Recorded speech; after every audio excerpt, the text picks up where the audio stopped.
Just imagine તમે તમારા ફ્રેન્ડનું Instagram account તમારા ફોનમાંથી ઓપરેટ કરી શકો તો, અને એ પણ વગર પાસવર્ડ માંગે.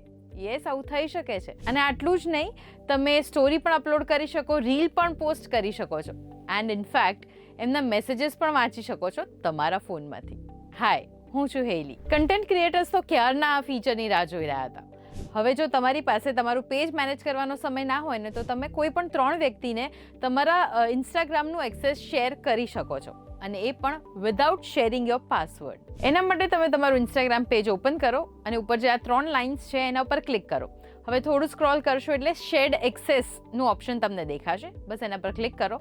હવે અહીંયાથી તમે કોઈ પણ 3 વ્યક્તિની સાથે તમારું જે ઇન્સ્ટાગ્રામનું એક્સેસ છે એ શેર કરી શકો છો. તમારા બદલે એ સ્ટોરી અપલોડ કરી શકશે, રીલ પોસ્ટ કરી શકશે, લાઇક, શેર, કમેન્ટ પણ કરી શકશે, અને હા, તમારા મેસેજીસ પણ વાંચી શકશે. બટ ડોન્ટ વરી, એનો એક્સેસ તમારે આપવો છે કે નહીં એનો કંટ્રોલ તમારા હાથમાં જ છે. તો આઈજીનો એક્સેસ તમે તમારા ફ્રેન્ડની સાથે શેર કરો કે ના કરો, પણ આ વિડીયો ચોક્કસથી શેર કરજો, એન્ડ ઓફકોર્સ લાઇક પણ કરજો, અને ગુજરાત સમાચારના પેજને ફોલો પણ કરી લેજો. અને હા, તમારા ઇન્સ્ટાગ્રામમાં શું આ અપડેટ આવી કે નહીં એ અમને કમેન્ટ્સમાં ચોક્કસથી જણાવજો.